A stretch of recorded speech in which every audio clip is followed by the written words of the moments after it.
My daughter forgot to hang up the phone. I heard her say, "It's time for him to go to a nursing home."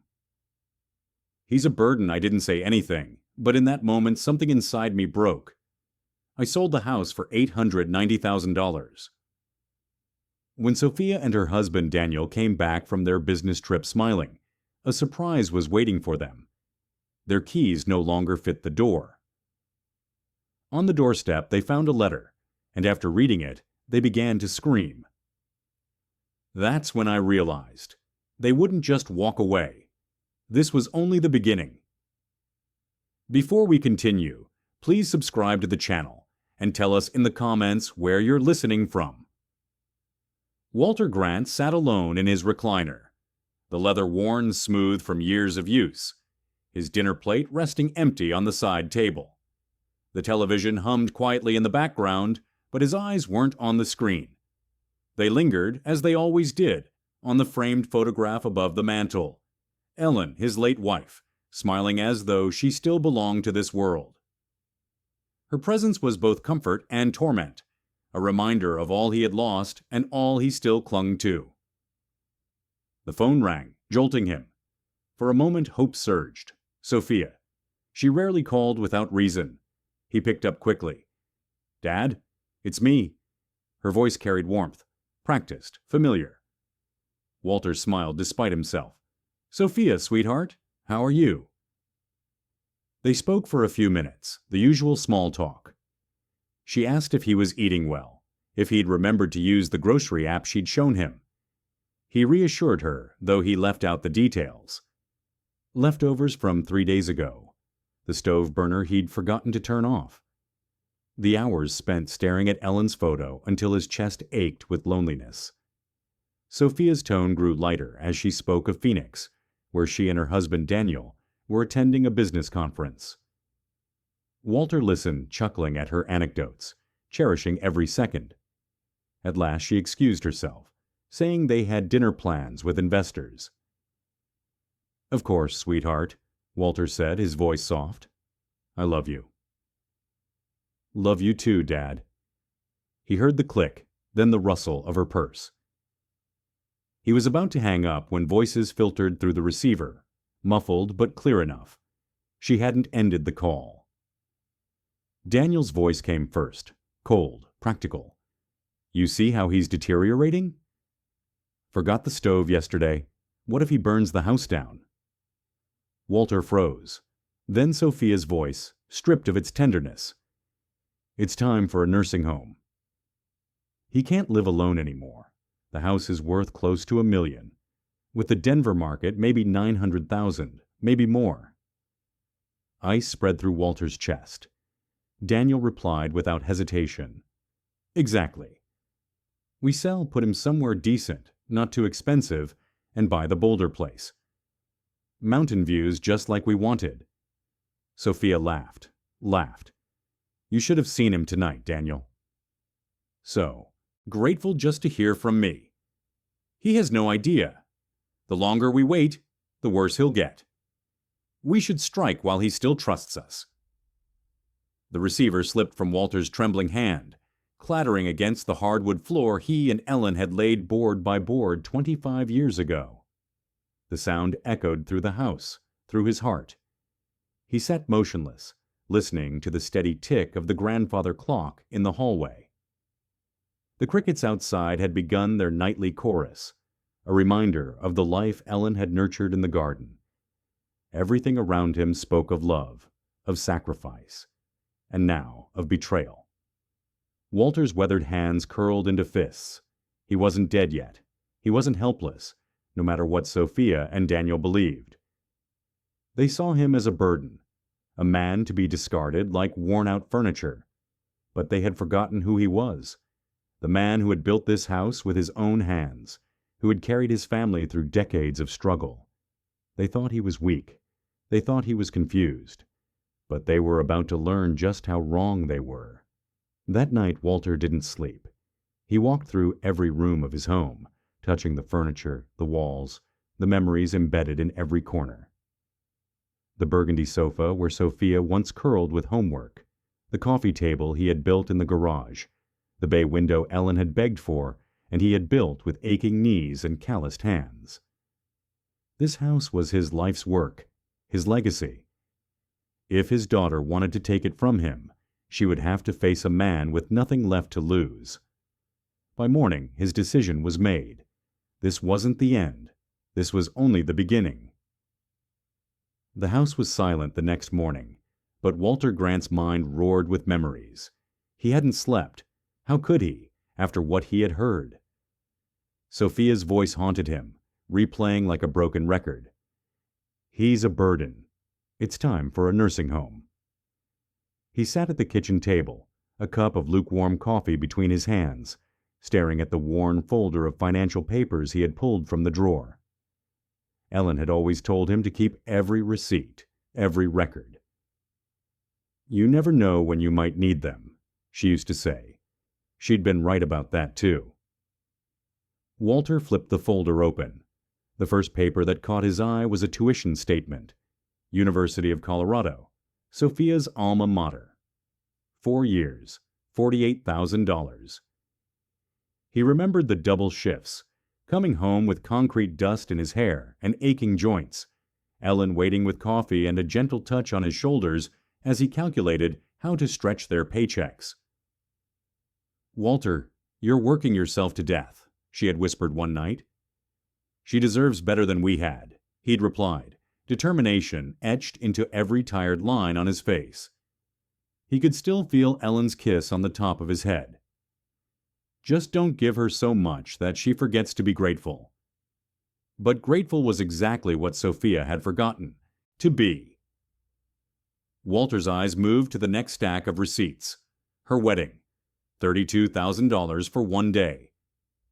He had told her they could afford maybe 5, maybe 8 at most. But she had cried, begged for her dream wedding, and so he'd worked weekends installing hardwood floors under the table for a contractor friend, grinding his body down until he thought his knees might give out. On the dance floor that night, Sophia had whispered in his ear, "Daddy, you're the best father in the world." I'll never forget this. But she had forgotten, just like she had forgotten who co-signed her first car loan when her credit was too weak to stand on its own. Just like she had forgotten who pulled strings to get her that marketing job when she was unemployed for nearly a year. Walter turned another page. A bank statement from 2 years ago, when Daniel had lost his job as a financial advisor. The couple had moved in temporarily, Daniel had said, until he found something else. Walter had fed them, paid the utilities, absorbed the increased expenses without complaint. They had promised to pay him back when they got on their feet, but they never mentioned it again. Instead, they had let him pay for their anniversary dinner, $200 at a downtown steakhouse. They had let him cover Daniel's BMW repair, $3,000 that emptied his emergency fund. They had leaned on him while pretending to be generous. Daniel would clap Walter on the shoulder and say, "You're like a father to me." Sophia would hug him and murmur, "We'll take care of you someday, Dad." But last night had revealed the truth. Their care meant shipping him to a nursing home and selling the house that was the sum of his life's work. Walter rose from the table, his chair scraping against the floor. He climbed the stairs slowly, the weight of betrayal pressing on his chest. In the master bedroom, Ellen's jewelry box still sat on the dresser, her reading glasses folded neatly beside it. He opened the bottom drawer and pulled out the house deed. "Walter and Ellen Grant," it read, dated 1999. No liens, no cosigners. Now only his name remained. He held the paper tightly, the evidence of everything he and Ellen had built together. This was his fortress, his legacy, his promise to his wife. And Sophia wanted to reduce it to dollar signs. Walter sat heavily on the edge of the bed, staring at the photograph of Ellen on the nightstand. He could almost hear her voice. "Promise me you won't let them take advantage of you. You're too good, Walter. Too generous." He had promised, and he had failed. Until now. Something inside him shifted. The hurt was still there, sharp and raw, but beneath it lay a new hardness. His daughter thought she could discard him, but she had underestimated the man who had built this life from nothing. He wasn't just going to resist, he was going to fight back. Walter placed the deed carefully back into the drawer and stood, his resolve firm. He walked into his office and opened the desk drawer. Inside was a business card, its edges worn from years of handling. Todd Fisher, real estate attorney. Ellen had insisted they meet him after her cancer diagnosis just to get their affairs in order. Walter had kept the card, never expecting he'd need it again. Now it was exactly what he needed. He set the card on his desk, beside the stack of financial papers that told the story of his sacrifices. This wasn't just about protecting himself. It was about justice. For Ellen, for the decades of sweat and love poured into their home, for the man Sophia had forgotten her father truly was. Walter clenched his fists, his weathered skin pale under the strain. They thought he was a burden. They thought he was helpless. But Walter Grant was about to remind them he was neither. Walter Grant woke the next morning with a weight pressing on his chest, not from age or illness, but from betrayal. He had always been a man of action. His entire life had been measured in work done with his hands. Walls raised, floors laid, roofs secured against storms. Now, the greatest storm was inside his own family. Sophia's laughter still rang in his ears. So grateful just to hear from me. He has no idea. He moved through the house like a man seeing it for the first time. The burgundy sofa, the polished oak floors, the bay window Ellen had begged for. All of it suddenly looked different. He no longer saw his home. He saw what Sophia and Daniel saw: square footage, resale value, cash in the bank. He touched the granite countertop in the kitchen, the one he'd installed after weeks of working by lamplight. Ellen had chosen the pattern, speckled gray with veins of gold that glimmered in the morning sun. "It looks like sunlight caught in stone," she had said, running her fingers along it. She had brewed coffee on that counter every morning for 16 years until her strength failed her. Walter closed his eyes and remembered the Christmas morning, when 3-year-old Sophia took her first wobbly steps across that very floor, straight into Ellen's waiting arms. He had cried then, scrambling for the camera as Ellen lifted their daughter into the air, laughing through her own tears. "Our baby's walking in our house," she had whispered. And now that baby, his baby, wanted to sell it all, to erase their memories for the sake of a bigger house with a mountain view. Walter's jaw tightened. He climbed the stairs slowly, stopping at Sophia's old room. The walls were still painted the soft yellow she'd chosen for her 16th birthday. Photos of high school friends still clung to the corkboard above her desk. It was as though time had frozen there, preserving the innocence of a girl who once hugged her father with unconditional love.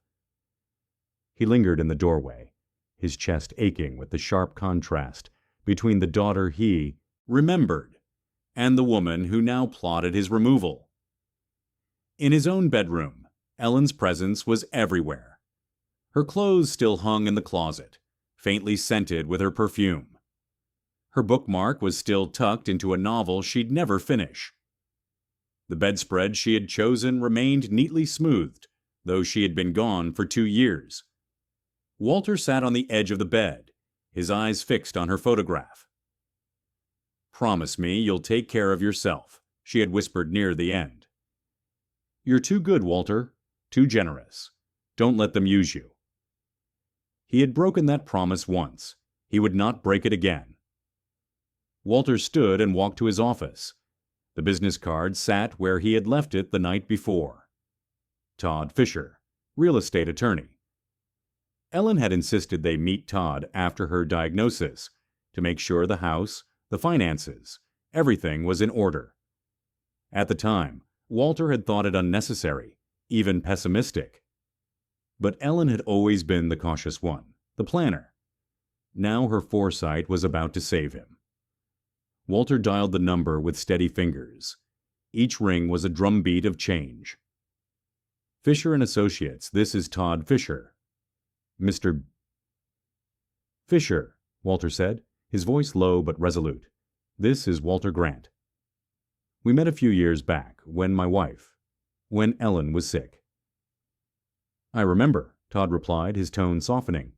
I'm very sorry for your loss. Thank you, Walter said. He swallowed hard, then straightened in his chair. I need to discuss something delicate. It's about my daughter. And my son-in-law, Todd, was silent for a beat. Then, I'm listening. And Walter told him everything. The overheard phone call, the laughter, the plans to sell his house and confine him to a facility. He spoke slowly, carefully, laying out the betrayal piece by piece, like evidence in a trial. When he finished, Todd let out a breath. Mr. Grant, unfortunately, this kind of thing is more common than you might think.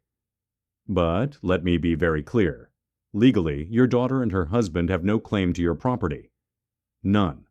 The house is titled in your name alone, yes? That's right.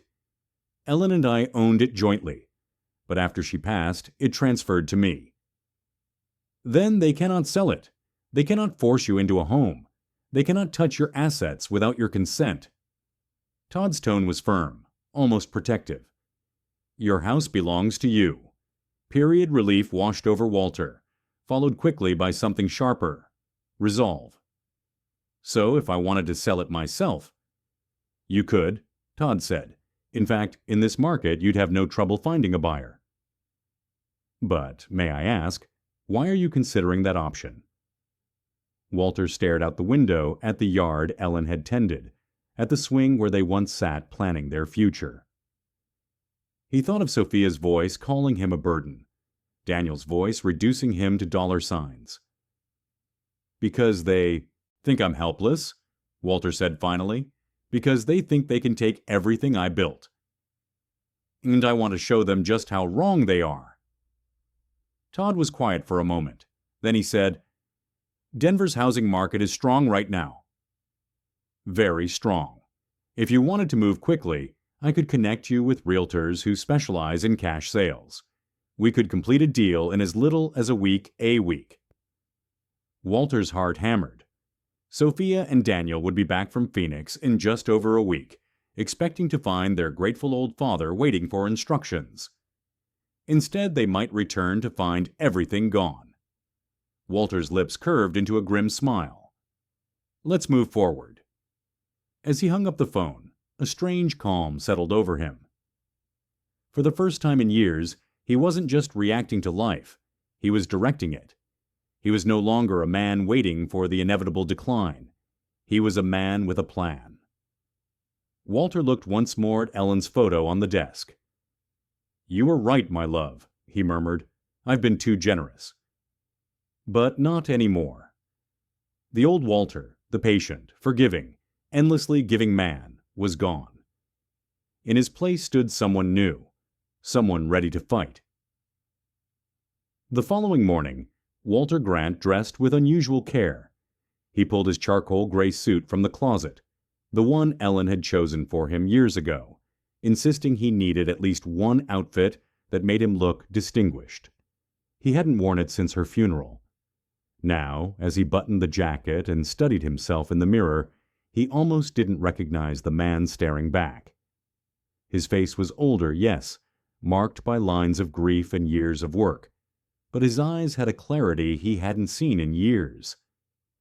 This was not the face of a helpless old man. This was the face of someone with a plan. The offices of Fisher and Associates were in a modest brick building on Colfax Avenue. Nothing flashy, just practical. A place designed for real people rather than corporate clients. Walter arrived 15 minutes early.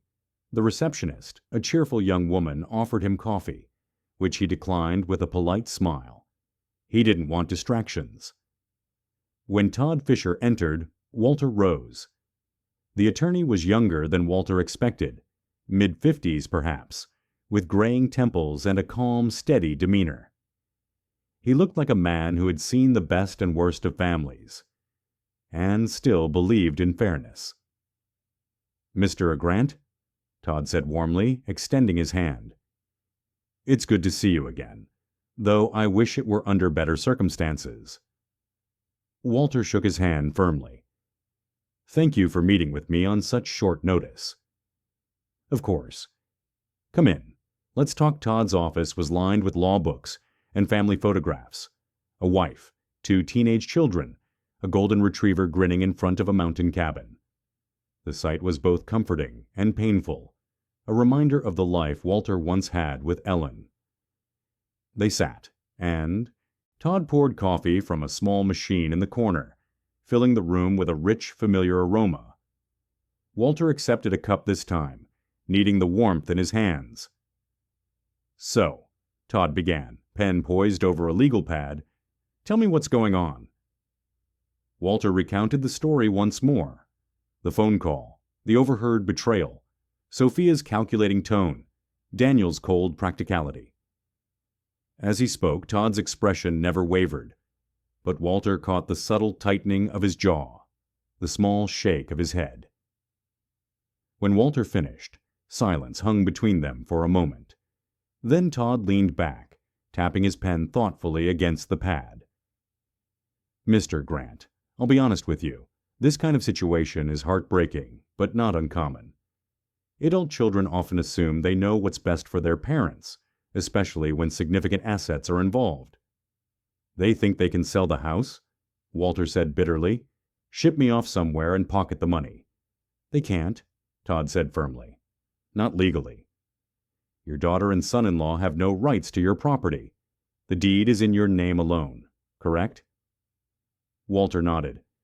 "It was joint with Ellen, but after she passed, it transferred to me." "Then you are the sole owner. They cannot sell it. They cannot force you into a facility. They cannot access your assets without your explicit consent." "The house belongs to you, Mr. Grant, period." Relief spread through Walter, but it was quickly replaced by determination. "So if I wanted to sell it myself," he said carefully, "I could?" "Absolutely. You could put it on the market tomorrow if you chose. The decision is yours alone." Walter took a slow sip of coffee. "And how quickly could something like that happen?" Todd raised an eyebrow. "You're thinking of selling?" Walter's gaze hardened.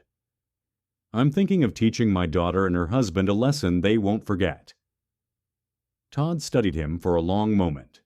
Then he nodded. "In that case, you should know this. Denver's market is incredibly strong right now, especially in established neighborhoods like yours. Properties are selling within days, often with cash offers above asking price." Walter's heart beat faster. Days, not months, days. Sophia and Daniel wouldn't even have time to prepare before everything slipped through their fingers. Todd continued, "If you were serious about moving quickly, I could connect you with a realtor who specializes in expedited sales. With the right buyer, we could have everything closed within a week." Walter thought of Sophia's laughter, Daniel's cold arithmetic, the years of sacrifice reduced to a real estate transaction. His hands clenched around his coffee cup. "Do it," he said. Todd gave a slow, approving nod. "Very well. I'll make some calls." For the next hour, they discussed details, market values, cash buyer, networks, legal requirements. Todd explained every step, his calm professionalism steadying Walter's racing thoughts. It was almost like reviewing blueprints again, every line and measurement carefully considered before construction began. At last, Todd set down his pen. "Mr. Grant, I'll arrange a consultation with a realtor this afternoon. He's one of the best, efficient, trustworthy. If you're ready to move forward, he'll move mountains for you." Walter stood, his back straighter than it had been in years. "I'm ready." As he left the office, the spring sunlight felt brighter than it had in weeks. The air carried a sense of possibility, sharp, and exhilarating. For the first time since Ellen's death, Walter felt in control, not just of his house, but of his life. Sophia and Daniel thought they had mapped out his future, but Walter Grant was about to redraw the map. Walter Grant arrived home from Todd Fisher's office with a sense of clarity he hadn't felt in years. He walked through the front door not as a weary old man, but as a strategist preparing the battlefield. Every corner of the house now spoke to him differently, not just of memories, but of value. The burgundy sofa, the hardwood floors, the bay window Ellen had begged for. All of them were more than relics of his past. They were assets, proof of a life built with sweat and devotion. He stood in the middle of the living room and whispered to himself, "If they see this house as money, then money it will become. On my terms." At 3 o'clock sharp, the doorbell rang. Walter opened it to find a tall, sharply dressed man in his early 40s. His dark suit was perfectly tailored, his smile professional but approachable. He carried a leather portfolio and a tablet tucked under one arm. "Mr. Grant," the man said, extending his hand. "Brian Connor. Todd Fisher spoke very highly of you." Walter shook his hand firmly.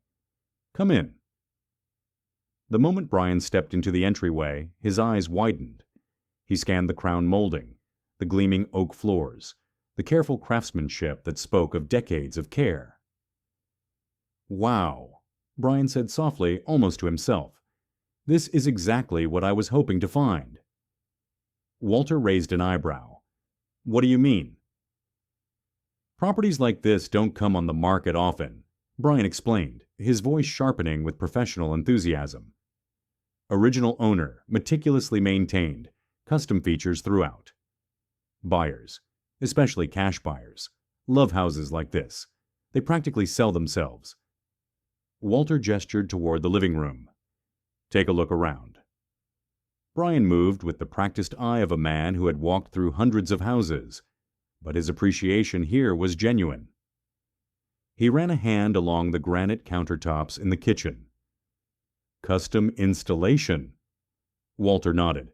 Ellen chose the pattern. Said the gold veining reminded her of sunlight.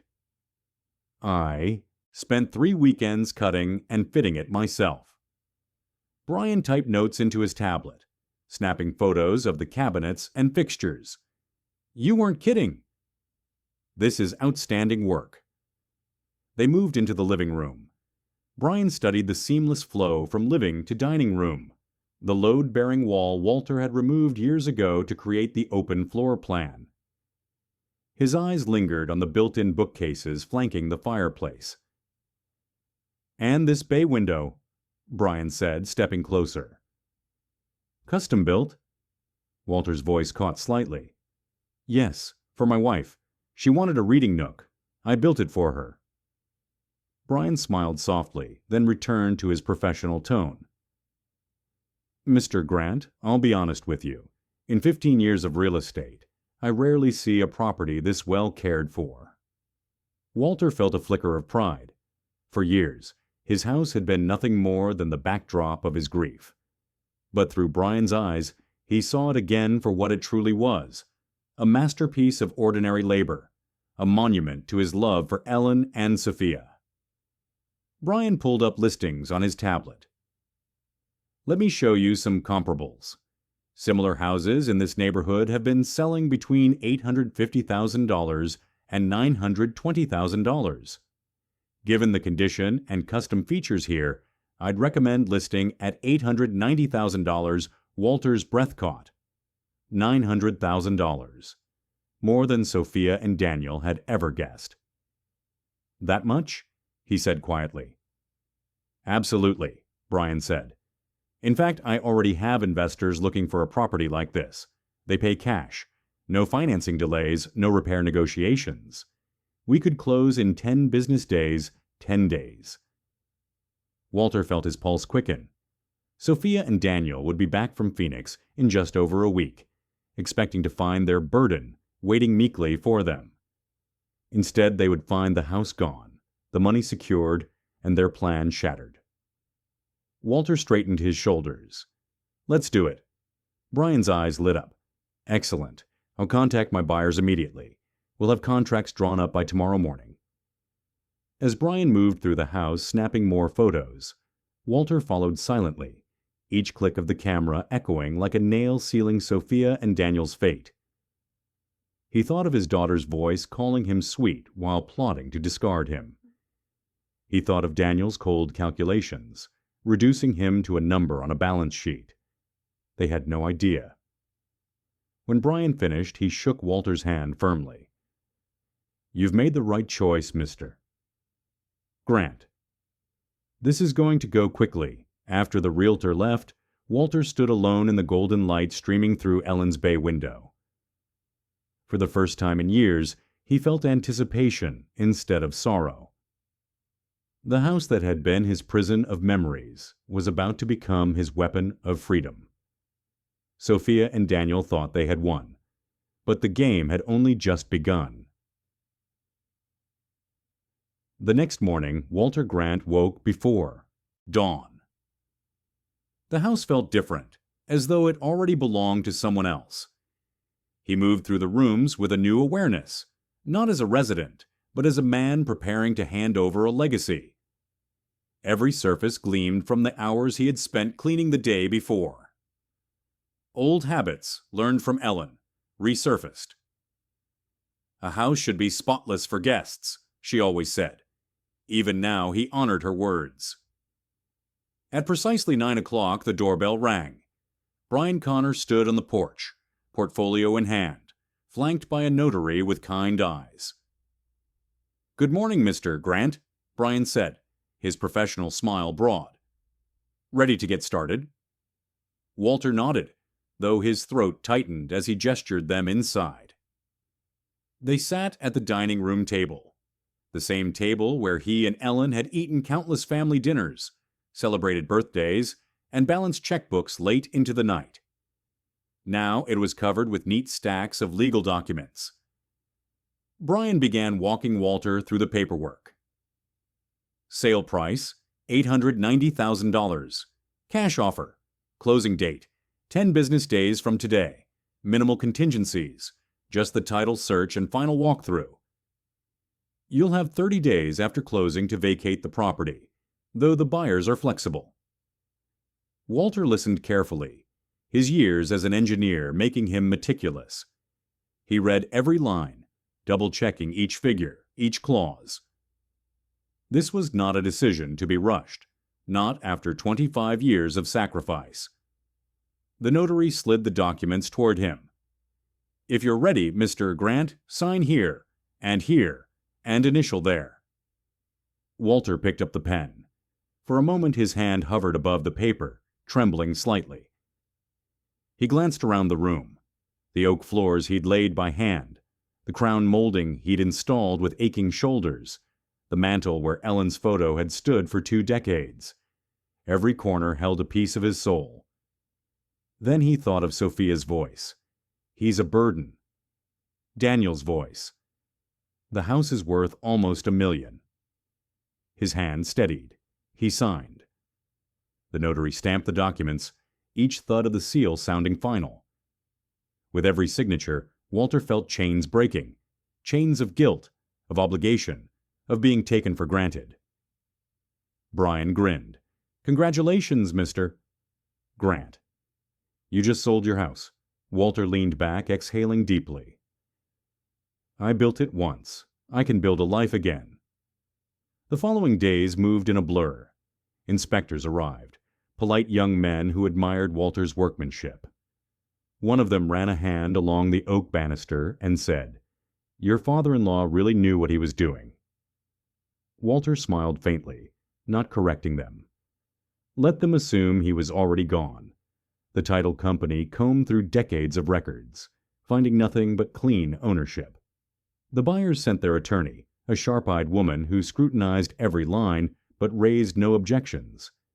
By day 4, Brian called with the news Walter had been waiting for. "Everything's on track for closing, Mr. Grant. The buyers are thrilled. Wire transfer will happen the same day we sign final papers." Walter hung up the phone with steady hands. For the first time since Ellen's death, he wasn't a man drifting in grief. He was a man with purpose. On the morning of the closing, Walter dressed carefully in the navy suit Ellen had bought him for Sophia's college graduation. The title office was crisp and efficient, a place where lives changed with signatures. The buyers weren't present. Their attorney represented them, her briefcase stuffed with documents. Brian guided Walter through each step, his voice calm, his movements practiced. "Mr. I grant, if you'll sign here, and once more on the settlement statement." Walter signed, each stroke of the pen like a nail sealing Sophia and Daniel's fate. At last, the attorney slid a paper across the table. "And here is your wire transfer confirmation. $890,000, minus closing costs, has been deposited into your account." Walter stared at the numbers. It was more money than he had ever seen in one place, more than Sophia and Daniel had imagined when they reduced him to a calculation. Brian shook his hand firmly. "You made the right choice, Mr. Grant. Sometimes a fresh start is exactly what we need." Driving home, Walter passed landmarks of his life. The elementary school where Sophia learned to read, the park where Ellen and he used to walk on Sundays. But instead of nostalgia, he felt liberation. He pulled into the driveway of the house that was no longer his. The keys felt heavy in his palm. Tomorrow he would hand them over. Sophia and Daniel were due back from Phoenix in 3 days. They would arrive expecting to find their compliant father, ready to be shipped to a resort with medical staff.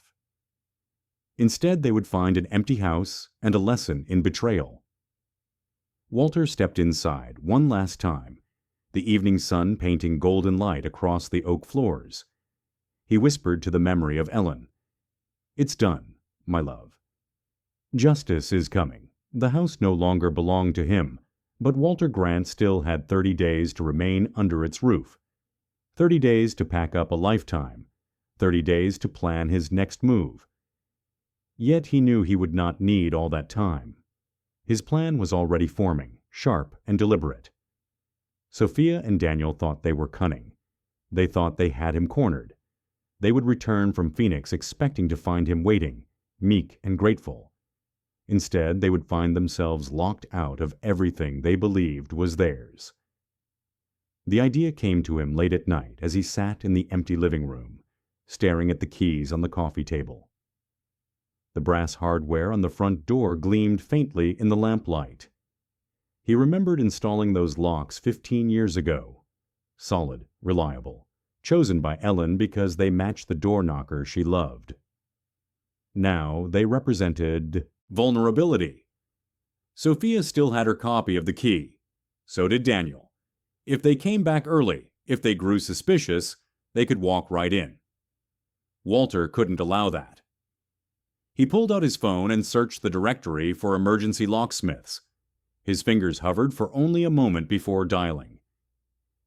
"AAA Emergency Locksmith. This is Eddie speaking. How can I help you?" Walter's voice was calm. "I need all the locks on my house changed." As soon as possible, Eddie hesitated only a second. "Security issue, sir."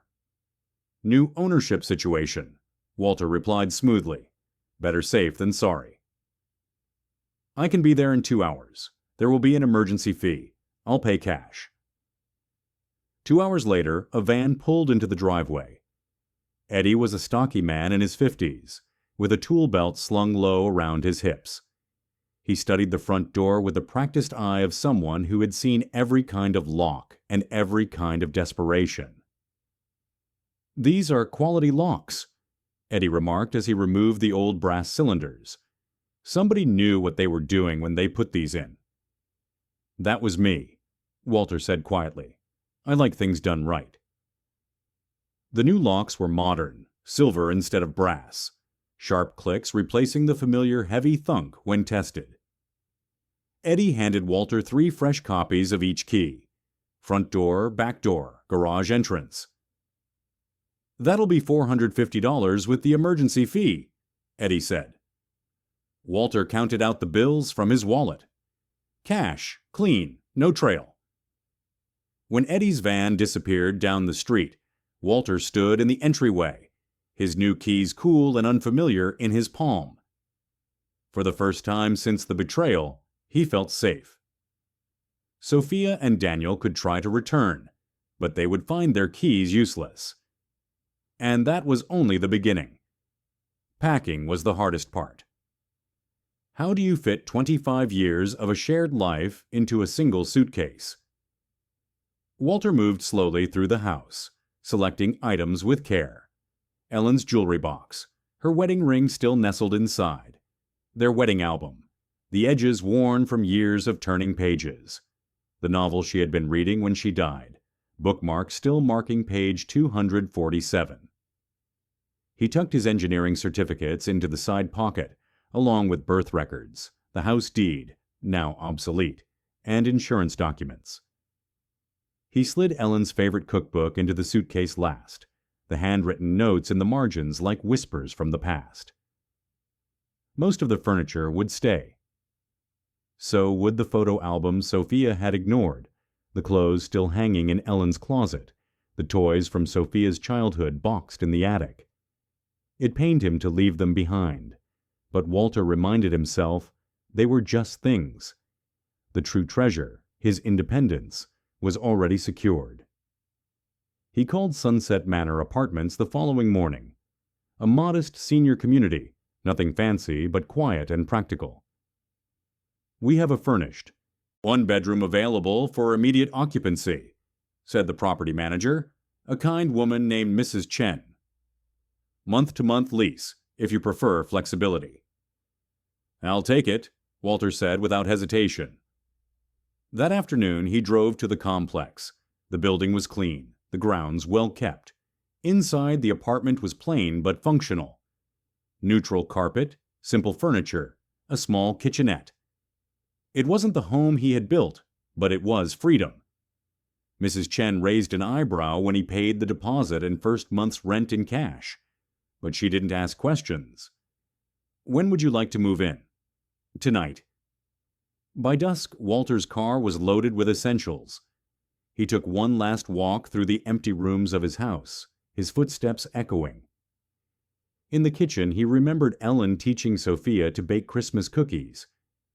In the living room, he pictured Sophia opening presents on Christmas morning. In their bedroom, he felt Ellen's hand in his, as she whispered her final words.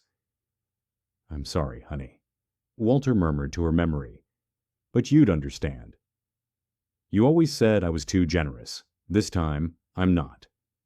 He locked the new silver locks behind him and drove away from Maple Street, the house shrinking in his rear-view mirror. At Sunset Manor, Walter carried his suitcase inside, fumbling with the unfamiliar keys. He set Ellen's photo on the nightstand immediately, anchoring himself. Then he sat in the quiet apartment, the air smelling faintly of industrial carpet cleaner, and opened his laptop. The screen glowed with possibilities. It was time to set the next stage of his plan. Walter Grant woke in his new apartment at Sunset Manor with the first light of dawn. For a moment he was disoriented. The room was smaller, plainer than the master bedroom he had known for decades. Gone were the oak floors, the bay window, the sound of creaking pipes in the old house. Instead, the steady hum of the air conditioner filled the silence. He sat up slowly, staring at the photograph of Ellen on the nightstand. He had placed it there first, even before unpacking his clothes. Her gentle smile steadied him. "Morning, love," he whispered. For the first time in years, Walter didn't feel like a man trapped by his past. He felt like a man with choices. His first task was practical, setting up his finances. With $890,000 wired into his account, Walter was wealthier than he had ever been. But wealth meant little without security. He visited the local bank that afternoon, dressed neatly in slacks and a pressed shirt. The young teller's eyebrows rose when Walter slid the paperwork across the counter. "I'd like to open a new checking account and a savings account," Walter said calmly. "Yes, sir," she replied, her professionalism cracking slightly when she saw the wire transfer receipt. "We can definitely help you with that." Within an hour, Walter walked out with new debit cards and a checkbook tucked safely into his jacket. The accounts were in his name alone. No Sophia, no Daniel. This money was his future, untouchable by anyone else. At Sunset Manor, the days began to take on rhythm. Walter walked the garden paths in the mornings, greeting other residents who strolled with coffee cups in hand. He wasn't looking for friends, but he found comfort in the quiet nods of acknowledgement, the shared solitude of people who understood loss and resilience. He discovered a small coffee shop 2 blocks away, owned by a cheerful woman named Marisol. The shop smelled of cinnamon and roasted beans, and Marisol always greeted him with a smile. "Black coffee, right?" she asked after his 3rd visit. Walter smiled faintly. "You've got a good memory." She laughed. "It's my job." He began spending an hour there each morning, reading the paper or jotting notes in a worn leather notebook. It was a small pleasure, but it felt like freedom. At night, Walter unpacked the pieces of his old life carefully. Ellen's jewelry box sat on the dresser. Their wedding album rested on the bookshelf. The cookbook with her handwritten notes leaned against the microwave. He didn't need a mansion or mountain views. He needed these quiet anchors, the reminders that love had once filled his life, even if betrayal had followed. Yet, beneath the calm routines, Walter's mind sharpened. He hadn't forgotten Sophia's laughter or Daniel's calculating voice. Every sip of coffee, every walk through the garden, every moment of peace only deepened his resolve. They thought they had mapped out his future. But Walter was already several steps ahead. One evening, he sat at his small desk and pulled out a new purchase, a sleek surveillance camera with Wi-Fi capability. He had researched carefully, learning about models that could be hidden in plain sight. The one he chose looked like an ordinary digital clock. He plugged it in, tested the feed on his laptop, and watched the small apartment appear on the screen. Clear, sharp, silent. He adjusted the angle, ensuring it captured both the front door and the living room. Walter leaned back, satisfied. This was only a test run. Soon he would place a similar device in the Maple Street house, hidden where Sophia and Daniel would never notice. He wanted to see their faces when they discovered the locks changed, the house sold, their schemes crumbling. But more than that, he wanted proof. Proof of who they truly were when stripped of pretense. Proof that he had been right all along. As he lay in bed that night, Walter stared at the ceiling, the glow of the street lamp casting faint shadows across the room. He thought of Ellen's voice urging him to be strong, not to let generosity turn into weakness. "I'm doing it, Ellen," he whispered into the quiet. "I'm finally doing it." For the first time in months, he slept deeply. His dreams were not of loss, but of justice. Walter Grant had never been one for theatrics. His life had been measured in blueprints, in bolts and beams, in practical labor that required no performance. But betrayal had changed him. If Sophia and Daniel wanted to reduce him to a pawn, then he would become a player. And players left their opponents cornered. He spent 2 days preparing, every detail calculated. First came the surveillance. He ordered a second hidden camera identical to the one in his apartment. An ordinary-looking digital clock with a powerful lens. When the package arrived, Walter opened it with a precision that reminded him of his engineering days. He tested it in the apartment, confirming the feed streamed seamlessly to his laptop. Then, under cover of dusk, he drove back to the Maple Street house. The house was quiet, still his for a few more weeks on paper, though in spirit it already belonged to someone else. He carried a small duffel bag inside, his new keys jingling softly. Walter placed the device carefully on the mantel above the fireplace, exactly where Ellen's photo had once stood. The camera's wide lens captured the entire living room and entryway. From here, he would see everything. The moment Sophia and Daniel realized they had lost, the moment their pretenses shattered. He tested the feed. On his laptop screen, the living room appeared crisp and clear. Walter allowed himself a thin smile. "Perfect," he whispered. The second part of his plan required words, sharper than any blade.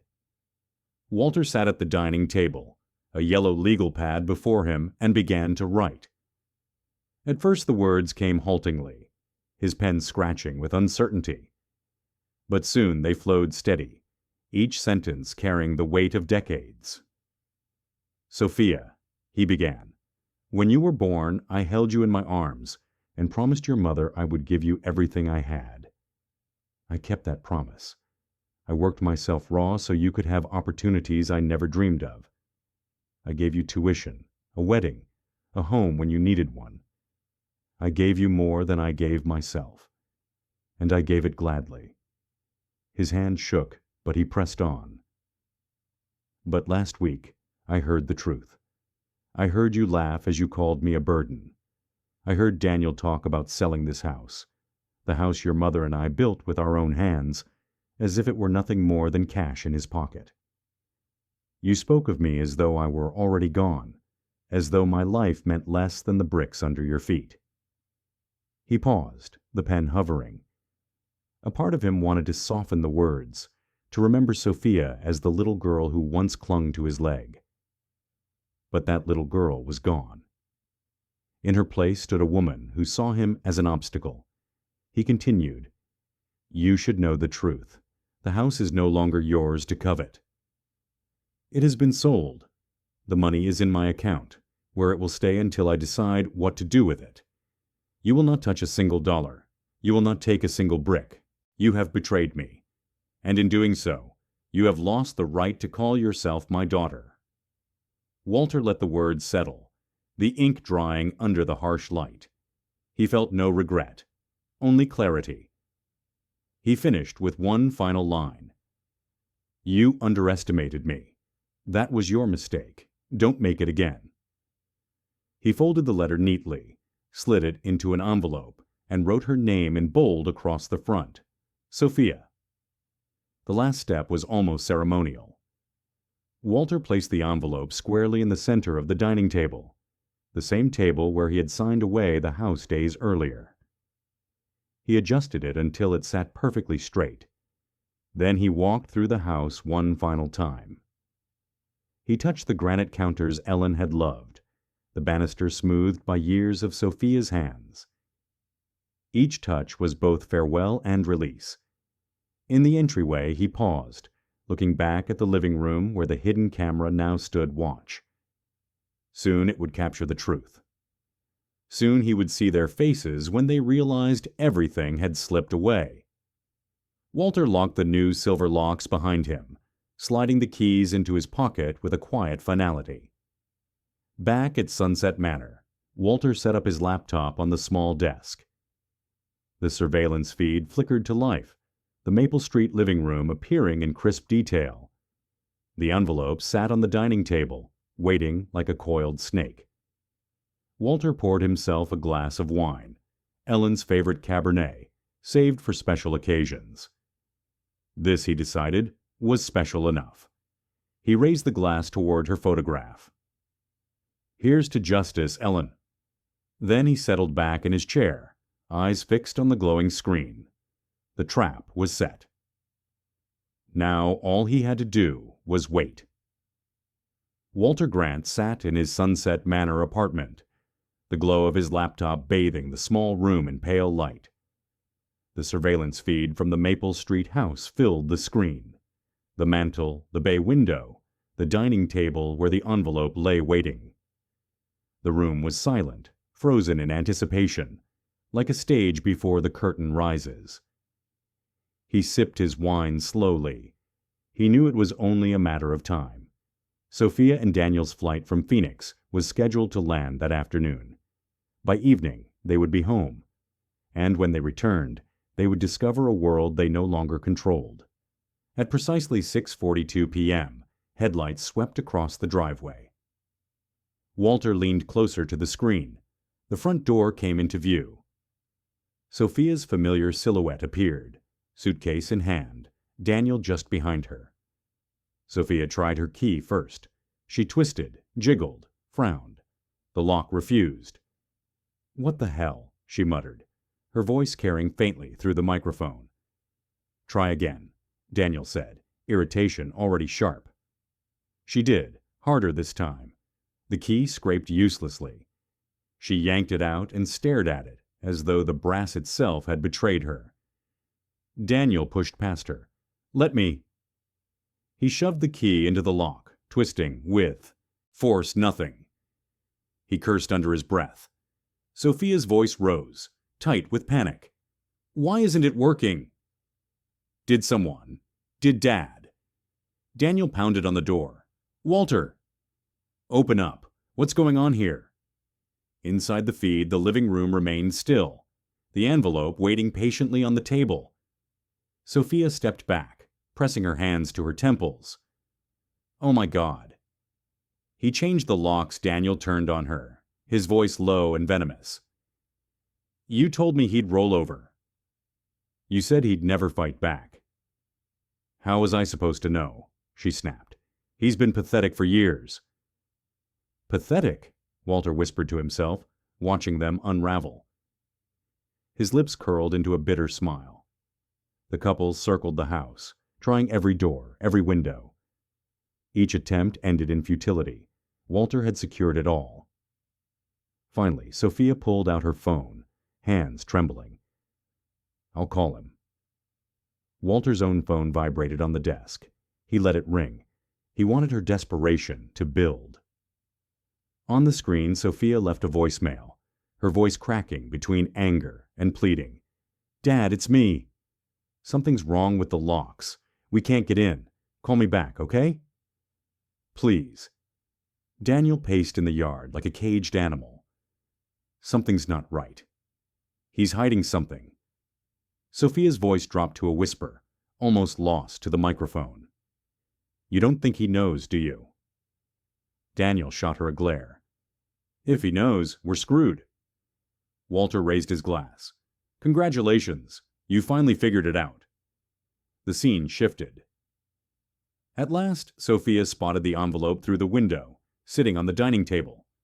She pressed her face to the glass. "There's something inside. A letter. It has my name on it." Daniel squinted. "What does it say?" "How should I know?" "I can't read it from here." She spun toward the door again. "We have to get in." "Do you want me to break the window?" Daniel asked, his voice cold. Sophia hesitated, panic flickering across her face. "No, neighbors would see." "Let's think." But there was no thinking their way out of this. Walter's camera caught every detail.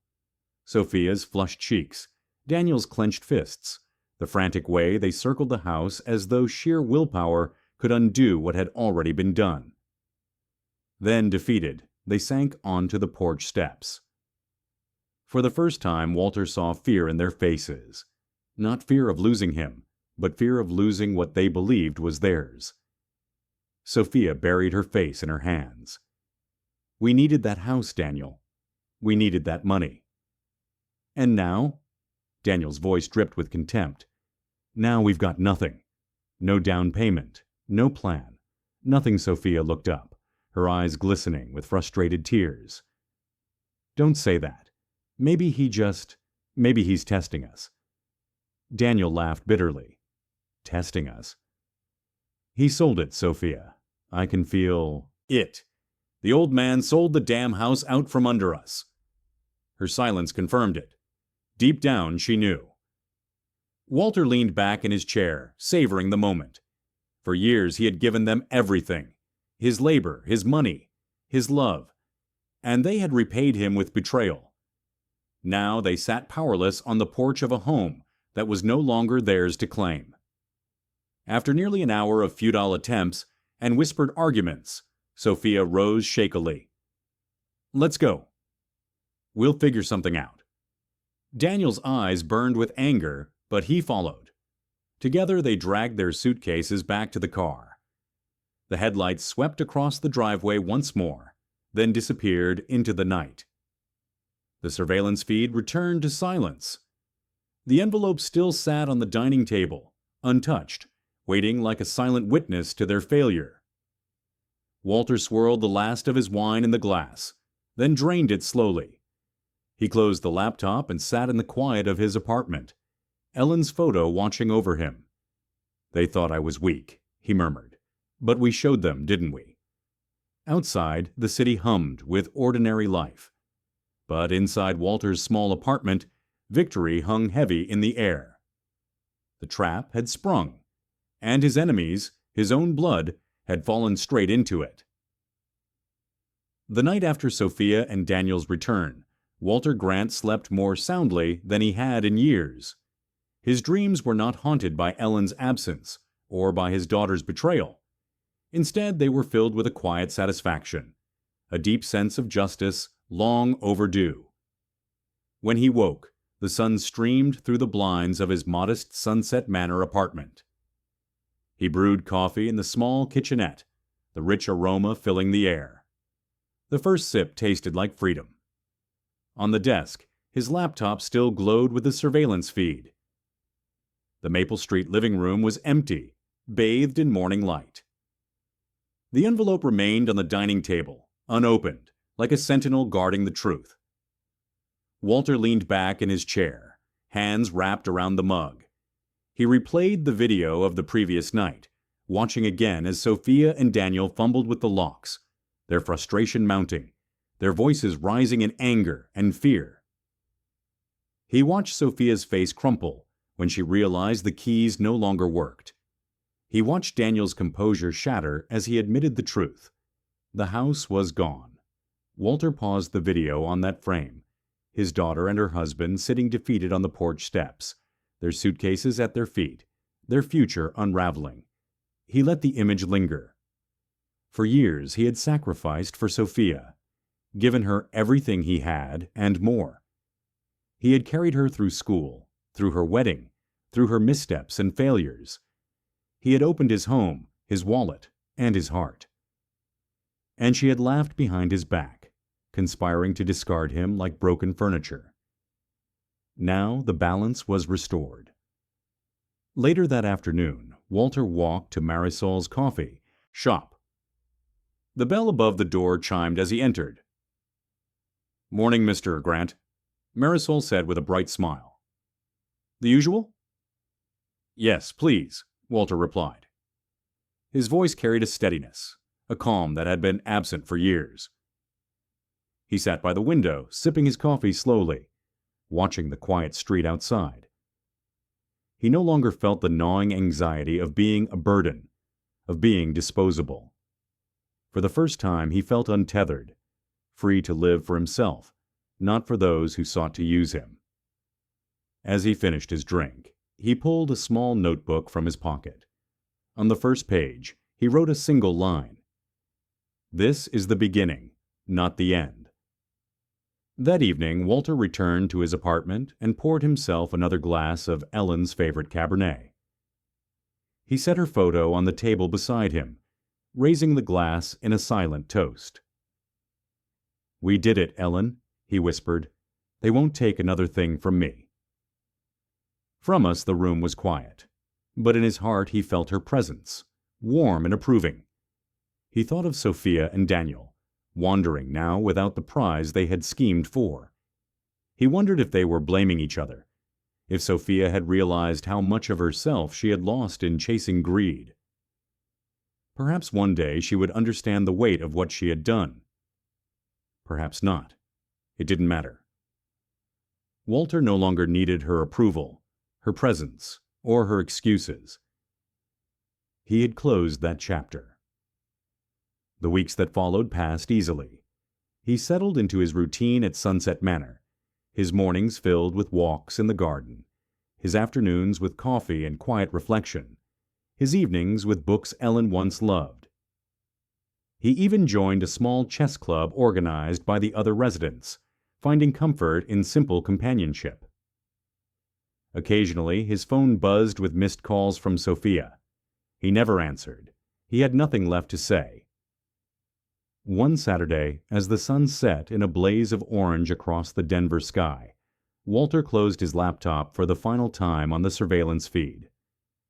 The Maple Street house was empty now, the buyers having taken possession. The envelope was gone, perhaps discovered, perhaps discarded. It no longer mattered. The house belonged to someone else, and with it, so did the pain of betrayal. Walter stood by the window of his apartment, glass of wine in hand, and breathed deeply. The air carried no weight, no burden. For the first time in decades, his life was his own. "They thought they'd won," he said softly to the night, "but in the end, I did." And with that, Walter Grant turned away from the past and stepped fully into the life he had claimed for himself, one built not on sacrifice for others, but on justice, dignity, and freedom. The victory was his. Forever.